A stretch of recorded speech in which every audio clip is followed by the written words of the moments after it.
masing-masing. Baiklah Bapak Ibu, hari ini tujuan kita adalah yang pertama, tujuan diseminasi budaya positif ini yaitu untuk memotivasi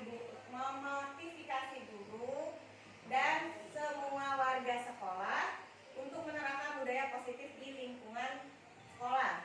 Kemudian membentuk karakter murid dan menciptakan suasana kondusif bagi pembelajaran dan perkembangan pribadi murid. Jadi hari ini rekan-rekan guru sekalian itu akan mendapatkan informasi tentang bagaimana cara kita menerapkan budaya positif di lingkungan sekolah kita. Nah, baik Bapak Ibu, saya akan memulainya dulu dari yang pertama, yaitu perubahan paradigma belajar.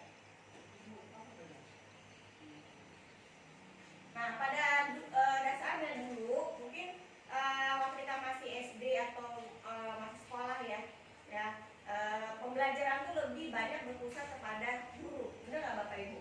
Benar ya? Apa-apa kita takut sama guru. Jadi yang dalam pembelajaran itu senternya adalah guru, semua guru. Nah, tapi semakin kesini perubahan belajar adalah lebih berpihak kepada murid. Jadi kita lebih berfokus kepada anak atau murid mau belajarnya seperti apa. Seperti itu. Kita akan tanyakan kepada anak, lihat suasana di dalam kelas seperti apa. Jadi di situ ada tulisannya adalah pembelajaran sudah bergeser antara stimulus respon menjadi teori kontrol. Ya, jadi pembelajaran dirancang berpihak kepada murid dan berdiferensiasi. Diferensiasi artinya bagaimana cara kita tidak hanya dengan satu fokus dengan ceramah saja, tidak, tapi bisa dengan melakukan kegiatan di luar kelas, misalnya kayak pelajaran apa yang matematika, saya mau menghitung sudut dari sini ke sini, kita bisa sudut pohon misalnya dari berdiri, diajak keluar anak-anak seperti itu pengen melihat ya, atau pelajaran lain seperti biologi, melihat tentang ekosistem lingkungan, bisa kita ajak anaknya keluar. Jadi anak-anak tidak fokus hanya dengan ceramah saja, tidak, bisa juga dengan mereka dengan melihat, dengan visual, atau audio dengan mendengarkan musik seperti itu. Kinestetik artinya bergerak. Misalnya kalau di biologi bisa jadi mereka mencari tumbuh-tumbuhan. Kalau di matematika mungkin cari benda yang di sekitar kita yang misalnya ukurannya atau bentuknya segi empat, cari mereka semua seperti itu. Atau daun misalnya bentuknya seperti oval, itu bisa seperti itu. Jadi anak-anak kan kinestetik bergerak. Itu yang dimaksud dengan diferensiasi. Jadi harapannya anak-anak itu bisa bertumbuh kembang dan mendapatkan kemarin keselamatan kebahagiaan setinggi-tingginya di masa depan. Jadi seperti itu ya Bapak Ibu perubahannya. Jadi balik lagi bahwasanya sekarang kita tidak lagi berfokus kepada guru tidak mendominasi, tapi kembali kepada siswa. Jadi pusatnya ke siswa seperti itu Bapak Ibu. Nah, kemudian apa sih budaya positif? Jadi budaya positif adalah nilai-nilai, keyakinan-keyakinan, kebiasaan-kebiasaan di sekolah yang berpihak kepada murid agar murid dapat berkembang menjadi pribadi yang kritis, penuh hormat dan bertanggung jawab. Jadi contohnya seperti ini misalnya dulu saya pagi ya ketika kita baru datang sekolah, kita melihat ada beberapa anak yang baru datang langsung kita salaman 5S. Jadi senyum, salam, sapa-sapa santun itu termasuk budaya positif ibu-ibu. Ya. Nah, kemudian keyakinannya adalah kebiasaan lain, misalnya ketika kita di sekolah baru mau mulai pelajaran, kemudian ada pembiasaan membaca doa dulu. Ya, sudah membaca doa. Kemudian ada lagi misalnya Bapak Ibu suka menyuruh anak-anak nyapu dulu pembersihan kelas. Itu juga budaya positif. Ada lagi misalnya kurang rapi, apa yang perlu dirapikan. Ini juga termasuk ke budaya positif. Jadi budaya positif itu luas maknanya ibu, tidak hanya sekedar salaman, membersih atau kotoran, tidak. Saya lebih saling menghormati. Ada teman yang misalnya beragama lain, dia pengen beribadah, dia libur hari itu karena hari raya, sekolah memberikan toleransi untuk libur, itu tidak termasuk budaya positif. saling menghargai dan menghormati. Lanjut nih ibu-ibu, bapak-bapak. Jadi dalam pelaksanaan budaya positif, kita sebagai guru itu harus bisa menerapkan konsep-konsep seperti ini. Yang pertama adalah disiplin positif, motivasi perilaku manusia, kemudian ketiga keyakinan kelas. Kalau keyakinan kelas mungkin ada yang sebagian sudah menerapkan kesepakatan kelas seperti itu di kelas. Kemudian yang keempat kebutuhan dasar manusia, 5 posisi kontrol, dan keenam adalah segitiga restitusi. Di hari ini akan kita bahas ibu dan bapak ya. Nah kita jabarkan satu persatu. Kita ke yang pertama dulu, disiplin positif.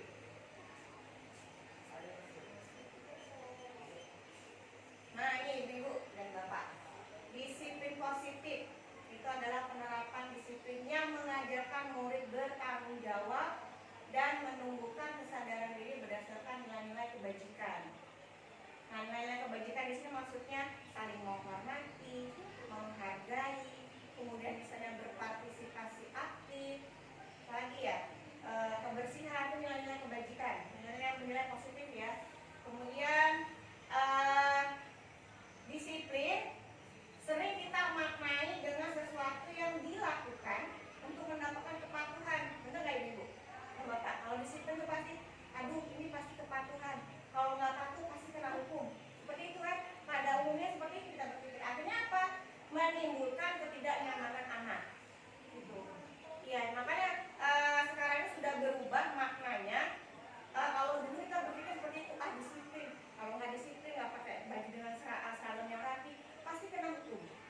Pasti kena ini.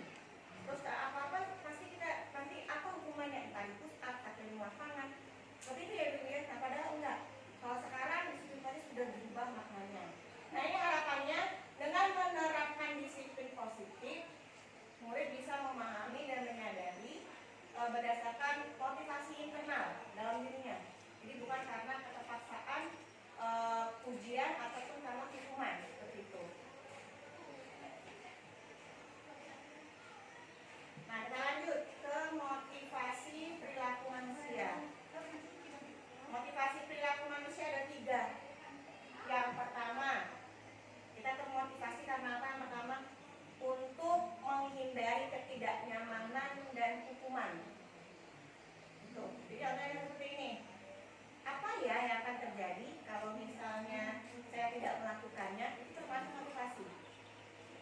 Jadi itu satu motivasi pertama, untuk menghindari yang tadi perilaku manusia. Kemudian yang kedua, untuk mendapatkan imbalan atau penghargaan. Kalau misalnya pertanyaan yang akan muncul, apa ya misalnya kalau saya rajin bantu ini, aku dapat apa? Nah, ternyata 2 itu adalah motivasi eksternal Bapak Ibu. Jadi kalau kita berperilaku bisa kita melihat anak-anak didik kita, ketika dia yang biasanya di kelas seperti itu tiba-tiba jadi baik, pasti dalam hatinya ada motivasi terselubung. Hingga kita lihat apakah eksternal ataukah internal. Nah akan muncul di kepalanya yang pertanyaan seperti itu ibu. Kalau dia eksternal, pasti yang pertama kalau menghindari yang namanya hukuman tadi, kalau aku nurut dengan Pak Naro nih, apa yang aku dapat gitu? Atau aku nurut nih dengan Bu misalnya dengan Bu Sep, apa yang aku dapat? Itu untuk menghindari hukuman. Yang kedua tadi mendapatkan imbalan penghargaan. Siapa tahu nanti nilaiku dinaikkan. Kadang-kadang anak berpikir seperti itu. Kemudian yang ketiga, motivasi internal itu untuk menjadikan orang atau anak-anak bisa menghargai dirinya sendiri dengan nilai-nilai yang mereka percayai. Jadi misalnya, saya akan menjadi orang seperti apa kalau saya melakukannya. Jadi lebih ke motivasi diri. Jadi nggak perlu kita dorong-dorong, anak-anak sudah memiliki motivasi sendiri seperti itu. Nah dan ternyata kita sebagai guru responnya seperti apa? Ternyata disiplin itu bisa mengakibatkan kegagalan. Disiplin itu bisa mengakibatkan kegagalan. Kalau dia berupa hukuman dan penghargaan. Ternyata hukuman itu tidak bagus untuk menegakkan kedisiplinan. Karena apa? Itu ibu-ibu. Karena murid tidak merasa nyaman. Kalau kita hukum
Kemudian yang kedua adalah restitusi. Nah, restitusi itu level paling tinggi untuk disiplin yang sukses. Nah, karena di sini proses menciptakan kondisi bagi murid untuk memperbaiki kesalahan. Jadi misalnya restitusi ini lebih tepatnya kalau misalnya kita sebagai guru mata pelajaran, ketika ada anak yang tidak mengikuti aturan atau kesepakatan kita di kelas, itu boleh kita panggil. Kita ajak bicara. Nah, ketika kita ajak bicara, jangan sampai kita langsung menjudge anak itu, pasti kamu nakal. Belum, kita dengarkan dulu apa yang mereka sampaikan. Boleh kita tanya, kamu dari mana? Kenapa kamu tidak masuk ke sekolah, tidak masuk kelas? Kita dengarkan dulu. Jadi kita gali. Jadi penggalian memecahkan masalah anak yang tidak masuk sekolah bolos ke kelas, atau misalnya ada anak yang bermasalah berkelahi, memang kita yang sebagai guru harus benar-benar sabar dan lebih lebih pintar, komunikasinya harus efektif supaya anak itu mau berbicara kepada kita seperti itu. Nah, ini dia restitusi, ini yang paling tinggi Bapak Ibu. Nah, kebutuhan dasar manusia. Jadi pada awalnya anak-anak yang melakukan pelanggaran atau penyimpangan di sekolah itu karena apa Bapak Ibu? Karena 5 ini, karena kebutuhan dasar ini yang tidak mereka cukupi, tidak terpenuhi. Yang seperti apa? Ada 5 Bapak Ibu. Bertahan hidup, kasih sayang dan rasa diterima, kebebasan, kesenangan dan penguasaan. Kalau 5 ini tidak terpenuhi di satu anak, pasti anak akan melakukan penyimpangan. Contoh, yang bertahan hidup itu hubungannya dengan makan, minum, pakaian. Sering kan Bapak Ibu kita dengan anak ketika kita absen, mana ini? Keluar. Kemana? Ke kantin. Karena kebutuhan dia itu tadi, dia lapar, dia harus makan dulu makan. Ketika makan itu sudah terpenuhi, baru dia bisa balik lagi ke kelas. Lalu dia belum makan. Jadi 5 kebutuhan ini kalau memang tidak terpenuhi pasti akan menyimpang. Itu yang pertama, yang bertahan hidup. Yang kedua, kasih sayang dan rasa diterima. Jadi rasa kebutuhan akan disayang itu bisa jadi ada 2, di rumah dengan teman. Itu di rumah. Karena kita tidak tahu ya Bapak Ibu kondisi keluarga anak-anak kita di rumah. Ya alhamdulillah kalau misalnya keluarganya dalam kondisi harmonis. Kalau yang tidak harmonis, itu yang menyebabkan ada rasa kurang dalam hati ataupun emosi setiap anak. Nah, ketika itu tidak terpenuhi, apa yang terjadi di sekolah Bapak Ibu? Jahil ke teman, colek temannya. Ini misalnya colek temannya ganggu, atau misalnya ngambil makanan temannya. Terus apalagi misalnya, nah itu adalah bentuk perhatian, dia pengen diperhatikan. Jadi kalau misalnya dia ganggu temannya, temannya ribut. Sebenarnya dia pengen perhatiin aku dong, aku butuh itu. Ada rasa kekurangan. Itu tadi kasih sayang dan rasa diterima. Itu. Satu lagi misalnya kita pengen lihat, ketika misalnya dalam kolaborasi ada kerja kelompok, itu kelihatan Bapak Ibu ada satu teman yang diam aja, nggak mau banyak ngomong. Itu kekurangan rasa diterima. Nah, setiap anak, bagaimana caranya kita menimbulkan itu? Nah, ini selama sama-sama kerja kelompok. Apapun kekurangan dan kelebihan dari setiap anggota, bagaimana caranya kita kompak? Itu yang kita tumbuhkan di dalam kelas ketika anak ada kegiatan kolaborasi ataupun kelompok kerjasama mengerjakan sesuatu seperti itu. Kemudian yang ketiga, kebebasan. Anak itu memiliki kebebasan untuk memilih. Boleh memilih dalam arti tapi memilihnya itu kita kasih kebebasan Bapak Ibu, tapi bukan berarti kita biarkan, tapi pilihannya harus dapat bertanggung jawab. Ya, kita sebagai wali kelas, ayo anak-anak di kelas kita mau diapain, warna apa, tapi bebas karena mau cat warna ini misalnya, mau digitukan, boleh memilih, tapi kita sebagai wali kelas juga memberikan arahan, jangan begitu.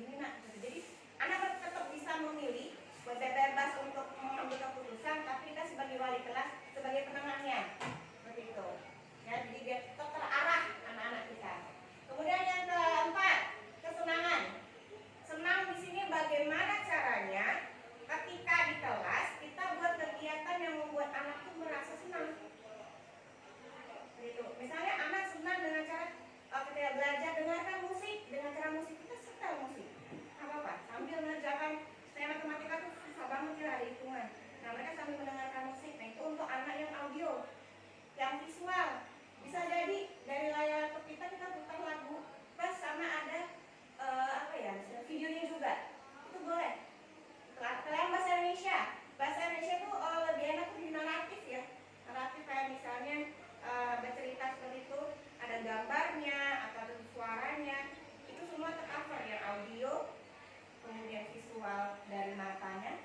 Kinestetik adalah anak mungkin menceritakan kembali atau melihat karakter yang gerak-gerak seperti ini. Itu bisa dilakukan. Jadi pembelajaran yang kesenangan ini bagaimana caranya kita buat suasana di kelas senang bagi anak. Jadi kalau anak itu merasa senang, pembelajaran akan cepat ditangkap sama anak. Anak konsentrasinya tinggi. Dia lebih tanya, "Nak, kita hari ini pengen belajar jangan loh. Di luar, ayo kita keluar." Bilang tuh bawa papan tulis. Kalau misalnya ada tulisan bisa kita bawa keluar. Serah anak. Jadi kita setiap hari kalau kita tanya anak maunya gimana? Ini materi kita tentang ini. Kalau memang tidak memungkinkan, jadi kita bisa pertemuan berikutnya kita di luar anak gitu, atau apa rencana kita minggu depan gitu. Boleh kita tanyakan sama anak-anak. Kemudian yang terakhir, penguasaan. Nah, penguasaan ini lebih tepatnya murid memiliki kemampuan, keterampilan, bakat yang perlu diakui pencapaiannya. Lebih tepatnya ini mungkin yang lebih paham adalah wali kelas ya Bapak Ibu. Di wali kelas jangan sampai tidak paham kalau misalnya perwalian kita tuh memiliki bakat tertentu. Nah, itu perlu kita up suruh maju. Nah, walaupun sekecil apapun dia suruh maju. Kalau ada kegiatan suruhlah maju dulu. Masalah menang itu nanti, menang kalah nanti. Yang penting ketika dia sudah mampu untuk menunjukkan, itu sudah bentuk satu level, oh udah naik nih, dia udah berani untuk tampil dulu. Nah, berikutnya baru setelah dia tahu kemampuannya, bisa memperbaiki ke depannya, insya Allah nanti dia bisa lebih meningkatkan kemampuan dan bakatnya.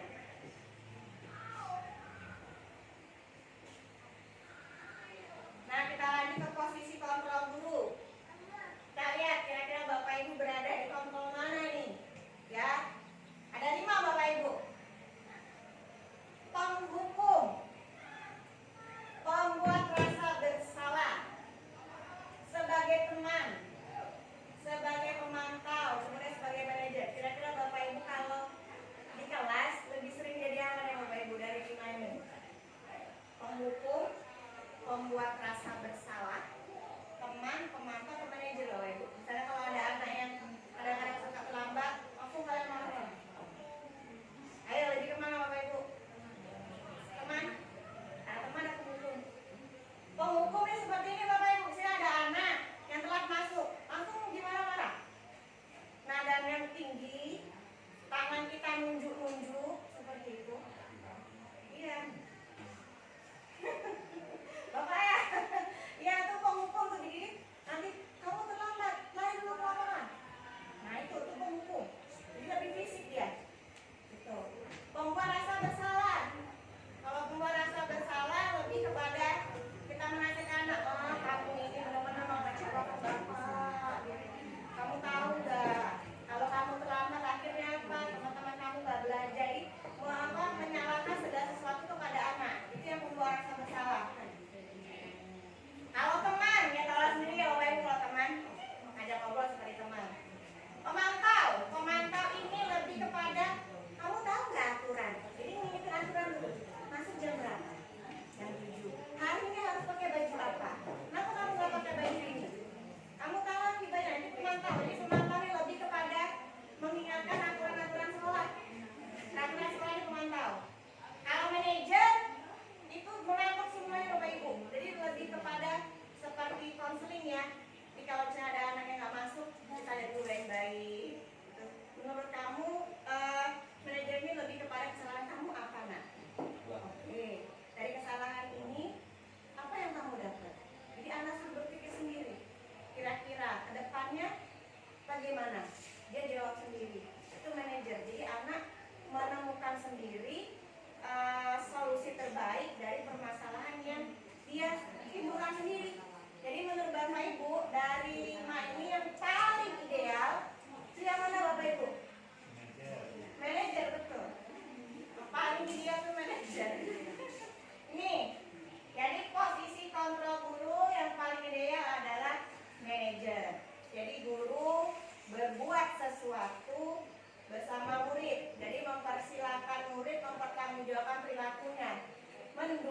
murid agar dapat menemukan solusi atas permasalahannya sendiri, sehingga terciptanya identitas positif pada diri murid. Gitu. Saya ada video Bapak Ibu kalau bisa pengen melihat perbedaan 5 posisi kontrol tadi. Kira-kira menurut Bapak Ibu pernah tidak berada di 5 posisi kontrol tadi? Pernah banget ya rasanya, tapi mungkin mana yang lebih dominan ya? Kalau benar. Ini ada. Apa sih? Duduk kan?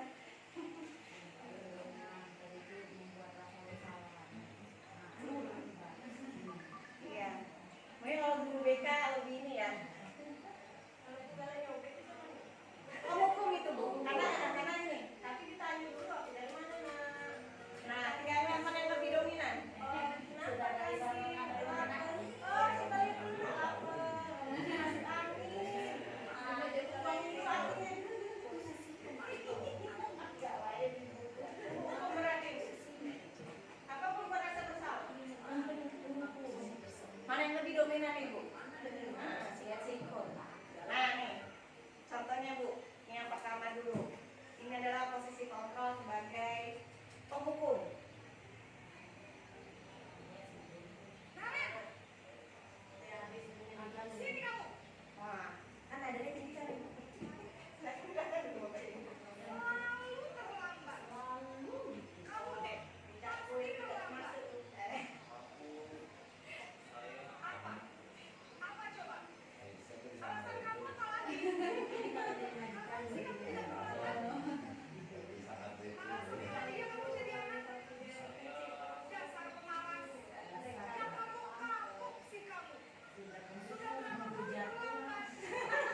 sebagai teman. Halo anakku, kenapa baru datang? Dengan senyum dan nada yang begitu ramah dan sopan. Ya, nanti Pak Rekti penghukum juga, teman juga, begitu. Jadi tinggal ngeliat gendernya. Gimana tuh? Iya. Sama julidnya Revi. Ya mungkin harapannya ya setelah ada materi ini, bagaimana caranya kita mengarah ke manajer tadi Bapak Ibu, berusaha kita selalu menjadi posisi para guru sebagai manajer. Besok selamat pagi ya. Ya, betul apa lagi ya? Aku udah gak kebayang lah lagi. Nah ini keyakinan kelas Bapak Ibu, keyakinan kelas. Tadi keyakinan adalah nilai-nilai apa tuh kebajikan ya Bapak Ibu ya. Nah ini keyakinan kelas atau sekolah pernyataan yang berisi nilai-nilai kebajikan yang disepakati secara tersirat. Mungkin ada Bapak Ibu yang sudah mencoba membuat kesepakatan di kelas dengan anak-anak ketika di awal masuk.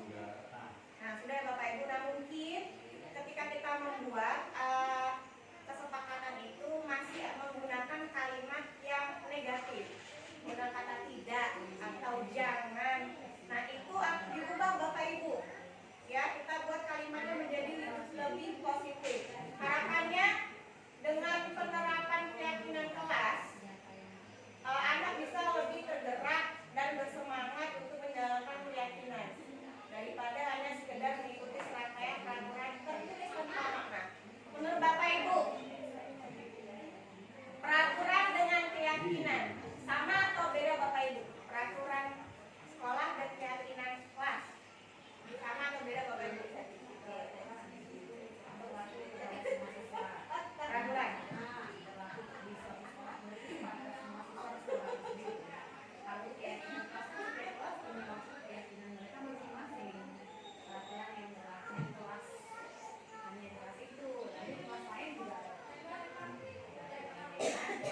Gimana yang lain Bapak Ibu? Beda atau sama Pak Rekti? Nah, bedanya di mana Pak Rekti? Kalau peraturan sekolah itu dibuat oleh guru. Ini kesepakatan antara guru. Kalau peraturan kelas itu dibuat kesepakatan antara siswa. Betul, betul sekali Bapak Ibu. Peraturan bisa dibuat oleh satu atau dua orang dan harus ditaati. Jika tidak ditaati maka ada sanksinya. Sedangkan keyakinan kelas itu dibuat secara bersama-sama. Guru dan anak-anak membuat kesepakatan bersama-sama dan diyakini diterapkan secara bersama-sama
berdua saja. Jadi menstabilkan identitas itu lebih ke menenangkan emosinya, membuat anak tuh benar-benar bisa tenang, diajak ngobrol, tidak emosi, tidak marah. Jadi kita bisa masuk ke menanyakan permasalahan tentang pertemuan kemarin atau permasalahan anak tadi. Begitu Bapak Ibu. Nah ini yang 3 tadi, menstabilkan identitas itu lebih mengubah sosok anak yang gagal menjadi sukses, lebih kepada misalnya nanti ada satunya Bapak Ibu. Kemudian nomor 2, validasi tindakan yang salah. Validasi tindakan yang salah ini mengacu pada proses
lakukan tadi itu tidak baik nak, seperti itu.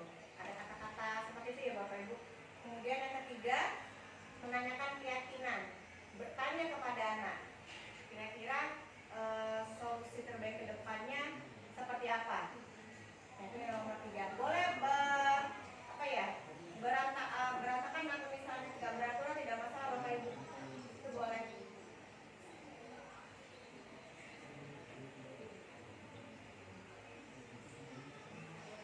Ini saya pernah menerapkan segitiga restitusi di kelas Bapak Ibu, kemarin saya buat ya. Ini kasusnya ada anak yang bawa lip tint itu lipstick yang merah-merah.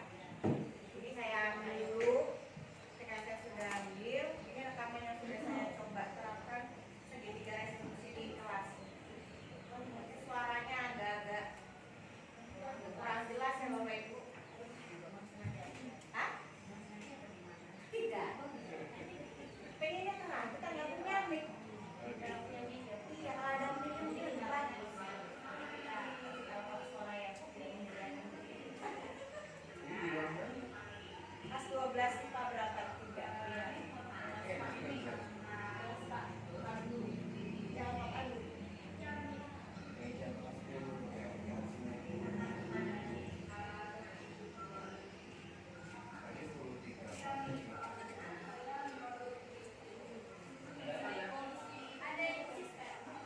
Jadi ceritanya di video ini mungkin setiap kali kita belajar pasti aman giginya merah-merah nggak Bapak Ibu? Iya, itu boleh Bapak Ibu kita tanyakan. Kebetulan ini lip-tintnya ada di atas meja. Kita ambil kan? Nah, dulu biar pembelajaran kita berlangsung, kita nggak bahas dulu tentang lip-tint. Lanjut dulu belajarnya. Nah, belajarnya udah selesai, udah kelar, baru kita tanya nih lip-tint punya siapa? Sebutlah namanya punya si ini. Udah nanti. Ya kita buat aman dulu nih, udah aman, baru kita panggil. Ketika jam istirahat, kita panggil anaknya, kita tanyakan, terus kita kasih. Banyakan anak-anak itu bawa lip-tint katanya supaya bibirnya nggak kering. Yang ngomong anak-anak di sini nak, dulu ketika waktu saya sekolah pun saya juga pakai, cuma yang tidak berwarna, transparan. Nah, itu juga termasuk dalam ke validasi tindakan salah. Kita memberitahu anak boleh, tapi kalau bisa jangan yang berwarna. Kalau berwarna kan lebih ke mencolok, artinya mencolok. Kalau dia warnanya mencolok bisa mengganggu pandangan ataupun tidak sesuai dengan aturan sekolah kayak gitu. Ya, ini anaknya apa tahu kemudian apa kedepannya tidak lagi membawa lip-tint tadi. Iya.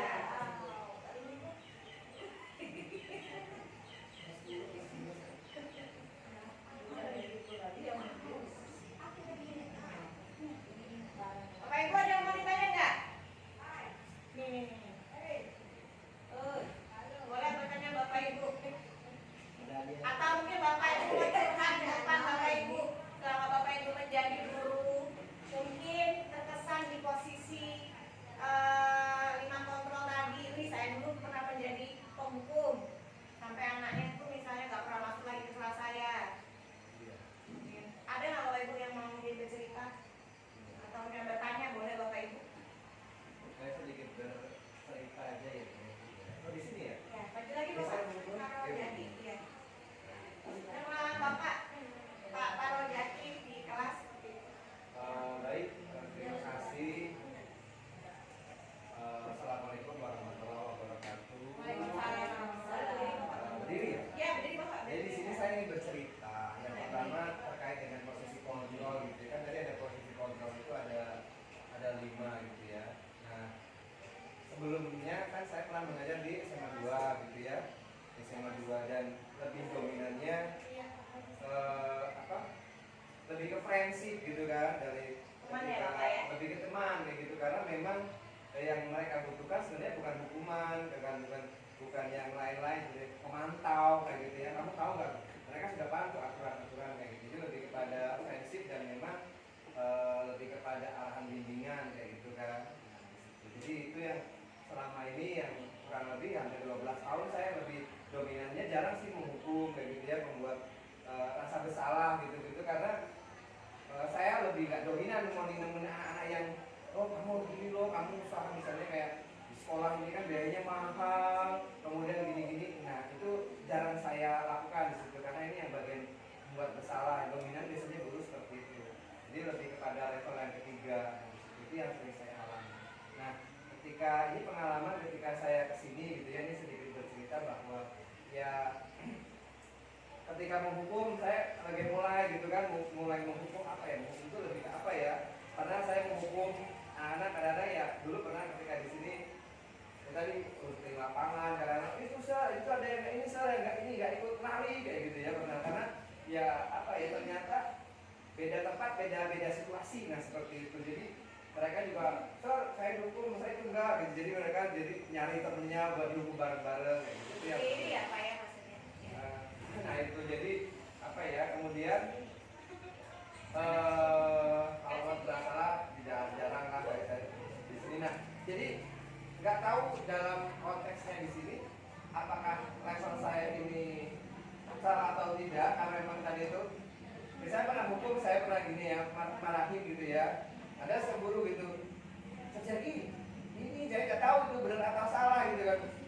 Saya kan nasehatin kayak gitu, yang sebenarnya marah gitu, bilang itu bukan marah saja, itu cuma ngomongin doang, ngobrol gitu, padahal ya karena mungkin nggak pernah terbiasa gitu kan, mungkin harus seperti itu, apa harus dengan fisik atau seperti apa, padahal ya tadi saya sebenarnya marahin gitu, jangan kayak gitu gitu, tapi ya terjadi itu bukan marahin, itu cuma ngobrol, malah kayak ngajak ngobrol gitu. Jadi kalau marah yang konteksnya seperti apa sih lo nggak tahu, nah gitu. Jadi lebih harus apa, harus fisik atau seperti apa, nah itu yang terjadi. Jadi yang menjadi catatan di sini ya benar, paling level tertinggi adalah bagaimana kita mampu memposisikan diri sebagai manajer di sini. Ya itu, tapi itu udah level yang memang sudah paling ideal kayak gitu, dan di situ dan harap apa ya tadi itu ya, beda tempat, beda situasi, beda perlakuan intinya seperti itu. Kalau kita mau memposisikan diri di sini sebagai penghukum terus juga tidak baik. Kemudian kita sebagai teman di sini juga ya tidak bisa tidak bisa semuanya diperlakukan seperti teman kayak gitu di sini. Karena kalau diperlakukan seperti teman itu malah kayak dalam tanda kutip malah jadi kayak melunjak kayak gitu loh. Ya. Benar, saya ngalami itu. Jadi padahal saya selama ini ya dengan anak-anak tadi itu ya friendly kayak gitu kan, saya biasa friendly. Tapi ketika posisi di sini saya nggak bisa sebagai friendly, bukannya nggak bisa friendly ya, tapi ya kondisi dan karakter dari tidak semuanya anak-anaknya. Kayak tadi misalnya ya sudah, misalnya kayak tadi makasih ya gitu, tolong beliin kayak gitu ya kan, dia sudah secara friendly-nya sudah dapat, dia nggak merasa disuruh secaki ya gitu ya, walaupun gini. Nah, itu mungkin yang saya alami dan ini menjadi pelajaran dan pengalaman berharga bagi saya sebagai seorang. Terima kasih Pak Jaki untuk berbagi pengalamannya. Pak Ilham bagaimana? Mungkin ada Pak Ilham dari 5 posisi kontrol ini? Dia nggak tahu kalau sama Wandi doang. Iya. Mungkin Pak Ilham pernah nggak? Dari 5 ini mana yang paling sering dilakukan Pak Ilham? Wandiro. Boleh? Baiklah, jadi untuk posisi kontrol seorang guru memang selayaknya itu harus di posisi manajer. Tapi kadang-kala kita di kala waktu tertentu tidak memikirkan posisi kita sebagai pemantau teman. Kadang seketika kita kalau misalnya lagi ketergantungan emosional, kadang kita langsung ke penghukum, atau misalnya kita lagi moodnya bagus, kita bisa menjadi posisi sebagai manajer kan. Nah jadi kadang seperti itulah posisi saya seorang guru yang harus ditekankan lagi, karena belum bisa menentukan. Tetapi hampir semuanya kalau misalnya untuk yang sering muncul itu biasanya saya random. Oh random. Tidak tergantung situasi yang dihadapi anak. Seperti misalnya saya sedang piket. Kalau misalnya kita posisi sebagai manajer ataupun pembuat rasa bersalah, nah, kalau posisi anaknya yang lagi banyak, yang terlambat misalnya hampir 50 siswa, 30 siswa, kita tidak bisa tanyakan satu persatu karena akan memakan waktu kan Bu. Nah makanya kita mengambil alternatif lain seperti menanyakan secara umum, terus konsekuensinya bagaimana secara umum, biarlah siswa yang banyak tadi terlambat untuk menjawabnya. Nah baru langkah yang terakhir itu hukum biasanya. Kalau misalnya membuat rasa misalnya bersalah, terus konsekuensinya kalau misalnya tidak tertembak, pasti akan selalu diulang-ulang lagi. Ini seperti itu. Baik, terima kasih Pak Ilham. Jadi lebih banyak Bapak Ibu posisi kontrolnya ini enggak